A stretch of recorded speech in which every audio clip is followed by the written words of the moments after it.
Rosa Primavera News Agency, please. Добрый день.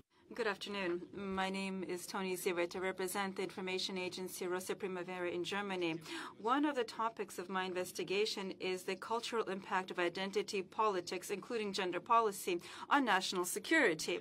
During my investigations, I have been increasingly convinced that the ultimate integration of the gender mainstreaming does not create a positive culture, but basically creates a culture of victimhood, dividing society. The thing is that it undermines the foundations of a democratic society. I would like to give you the latest example of how this takes place. At the beginning of the year, a new government came to power as a result of the Velvet Revolution. The new government positioned itself as representing the highest ideals of Europe. One of these values is mainstreaming gender issues into the national culture. These events were supported by the European community back in April. The EU also promised to boost its cooperation with the new government for better to reform the national strategy.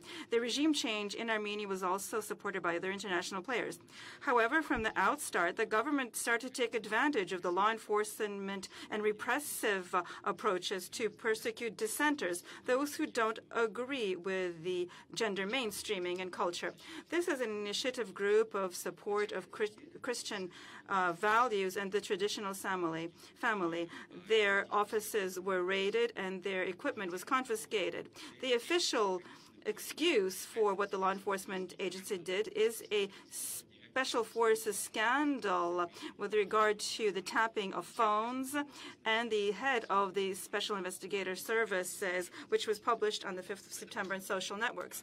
In these conversations, two heads of the specialized services discussed how they were going to put pressure on these different bodies to destroy the political opposition. It's difficult to understand how an organization on supporting family values is able to tap into the phones of the special services of Armenia. Basically, this is clear that it does not share the gender principles and the pressure on families.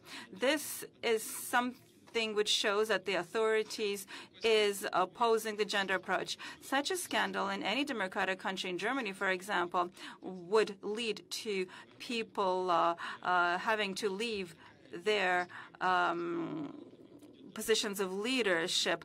But here there is pressure on opposition media, such as Yerevan Today. We see what kind of culture is being formed by gender principles. In Germany, similar processes are seen. In the Bundeswehr, I'm going to present the results of my investigation at 6:15 in the Opera meeting room. Thank you.